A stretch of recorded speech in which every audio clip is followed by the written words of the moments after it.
नमस्कार दर्शकों, मैं सुजय प्रकाश उपाध्याय। मैं एक ज्योतिषी हूँ और आज आपके सामने फिर एक कुंडली लेकर आया हूँ और यह कुंडली है श्री प्रशांत किशोर की, जिन्हें लोग पीके के नाम से भी जानते हैं। इनकी कुंडली वृश्चिक लग्न की कुंडली है। लग्नेश चतुर्थ भाव में कुंभ राशि में बैठा है और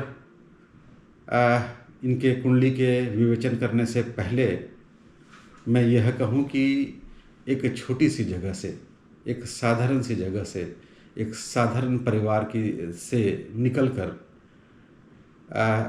आईआईटी में जाना, फिर एक विशेष दिशा में, एक विशेष क्षेत्र में कार्य करना, उसमें ख्याति पाना, उसमें पैसा पाना, उसमें यश नाम और कृति पाना, ये कोई साधारण बात नहीं है। यह तो एक बड़ी उपलब्धि है और उस बड़ी उपलब्धि के लिए ज्योतिष में कोई न कोई योग तो होंगे। तो योग इनके जन्म कुंडली में हैं। सबसे पहले तो मैं ये बताऊं कि इनकी कुंडली में नौमेश दशमेश का संबंध है। नौमेश दशमेश के संबंध को पराशर एक बड़ा संबंध कहते हैं। यह केंद्र त्रिकोण का संबंध है। वैसे तो कई केंद्र त्रिकोण के संबंध होते हैं, लेकिन पराशर कहते हैं कि लग्नेश पंचमेश का संबंध हो तो बहुत अच्छा। लग्नेश और दशमेश का संबंध हो तो भी अच्छा। सप्तमेश पंचमेश का संबंध हो तो अच्छा। चतुर्थेश पंचमेश का संबंध हो तो भी अच्छा। लेकिन इन सबसे अच्छा यदि नौमेश दशमेश का संबंध हो जाए, नवम भाव और दसम भाव का संबंध हो तो क्या कहने, ऐसे हमारे पराशर मुनि कहते हैं। तो इनकी कुंडली में यह योग बहुत स्पष्ट रूप से बनता दिखता है मुझे। दूसरी बात यह है कि इनकी कुंडली में जो बृहस्पति है वह पूर्ण दृष्टि से लग्न को देखता है। जब भी बृहस्पति पूर्ण दृष्टि को लग्न को देखता है तो बहुत अच्छा सुयोग बनता है। व्यक्ति अपने जीवन में देर सवेर नाम, ख्याति, पैसा, धन, दौलत सब कमा लेता है और उसे सारे भौतिक संसाधन मिल जाते हैं और वह व्यक्ति धर्म, नैतिकता और जीवन को, समाज को आगे ले जाने की हर संभव कोशिश करता है। यह सब भी दिखता है पीके के जीवन में। पीके के जीवन में एक और बात है, इनके पंचम भाव में, मतलब मीन राशि में बुध नीच का बैठा है। लेकिन इसका नीचत्व पूरी तरह से भंग हो रहा है और केवल नीचत्व ही भंग नहीं हो रहा है, वह नीच भंग राजयोग का भी निर्माण कर रहा है। कैसे, मैं बताता हूं आपको। नीचत्व भंग होने की जो दो शर्तें हैं, उन शर्तों में से एक शर्त यह है कि ग्रह जिस राशि में नीच का है उसका स्वामी यदि चंद्रमा से या लग्न से केंद्र में हो तो न केवल नीच भंग होता है बल्कि नीच भंग होके एक बड़ा राजयोग बनता है जिसका नाम है नीच भंग राजयोग। अब इनकी कुंडली में देखिए, मीन राशि में बुध नीच का, मीन राशि का स्वामी बृहस्पति। बृहस्पति कहाँ बैठा है? बृहस्पति इनकी कुंडली में लग्न से केंद्र में बैठा है, सप्तम भाव में बैठा है और पूर्ण दृष्टि से लग्न को देख रहा है। मतलब नीच भंग राजयोग का पूर्णतः निर्माण इनकी कुंडली में हो रहा है। तो इन योगों के कारण उन्होंने बहुत छोटी सी जगह से निकलकर इस विश्व के पटल पर, भारत के पटल पर अपने नाम को स्वर्णिम अक्षरों से लिखा है। लोग जानते हैं, इन्होंने बड़े बड़े लोगों के साथ काम किया है, बड़ी बड़ी पार्टियों के साथ काम किया है और अब वह एक विलक्षण कार्य में लगे हैं। ये बड़ा भागीरथी कार्य में लगे हैं।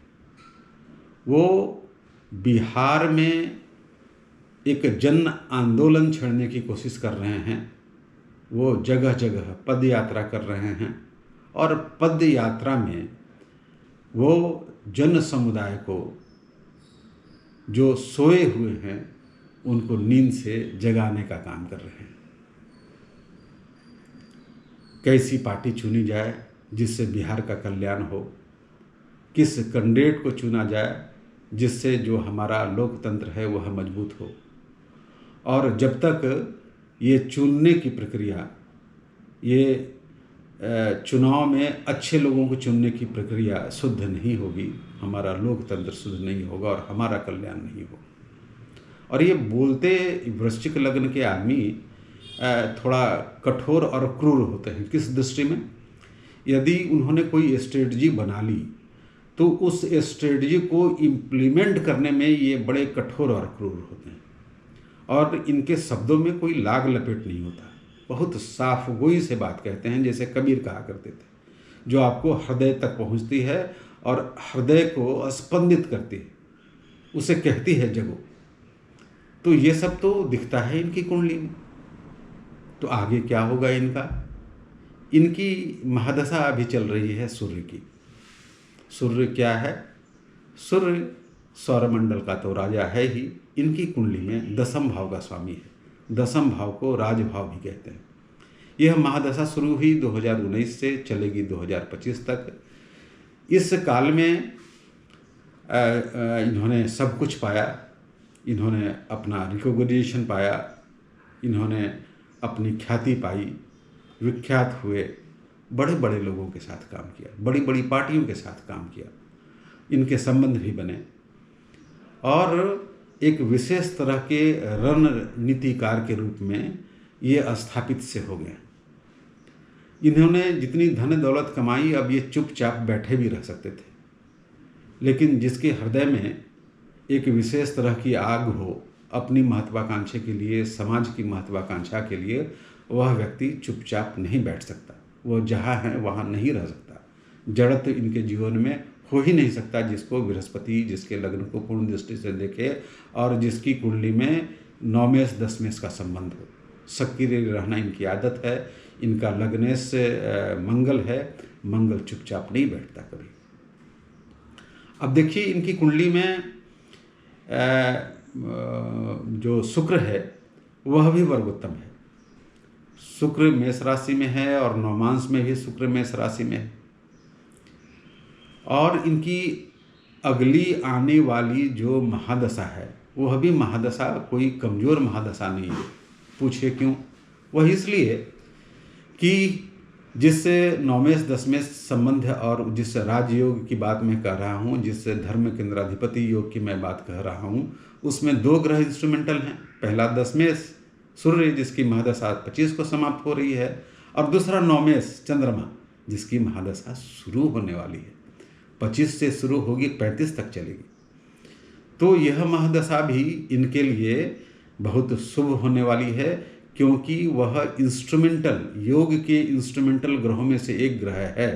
जो धर्म केंद्राधिपति योग बनाने में जो 2 ग्रह इंस्ट्रूमेंटल हैं, उस इंस्ट्रूमेंटल ग्रह में एक ग्रह चंद्रमा भी है जिसकी महादशा 25 से शुरू होगी, 10 वर्षों तक चलेगी।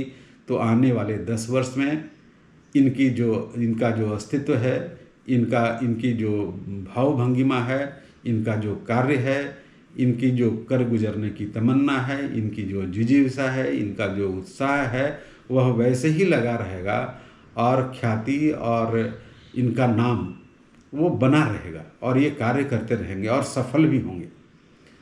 मैं ये नहीं कहता कि अगले विधानसभा में ये बिहार राज्य सरकार में सरकार बना लेंगे, लेकिन इनकी पार्टी होगी तो पार्टी के कुछ मेंबर्स जीतेंगे भी, क्योंकि अभी तो एक ये ज़मीन तैयार कर रहे हैं।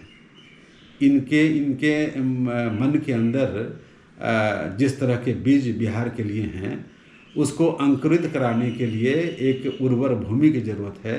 और अभी वो जो कर रहे हैं वो बिहार की ज़मीन को उर्वर बनाने के लिए, उसको लायक बनाने के लिए, उसको योग्य बनाने के लिए अभी ये कार्यरत हैं।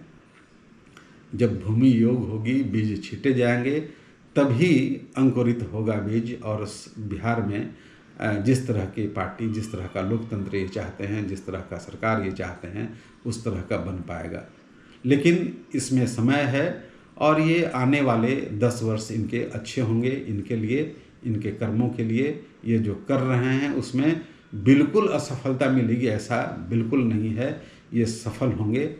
और इसके साथ आज समापन होता है हमारे वीडियो का। मेरी गुजारिश है, मेरा नम्र निवेदन है, मेरा अनुरोध है, मेरा आग्रह है, मेरी कुंडली यदि आपको किसी भी तरह से अच्छी लगती हो तो मेरे चैनल को सब्सक्राइब कीजिए, इसे शेयर कीजिए और हाँ, लाइक ज़रूर कीजिए। थैंक यू, धन्यवाद, आपको बहुत बहुत नमन।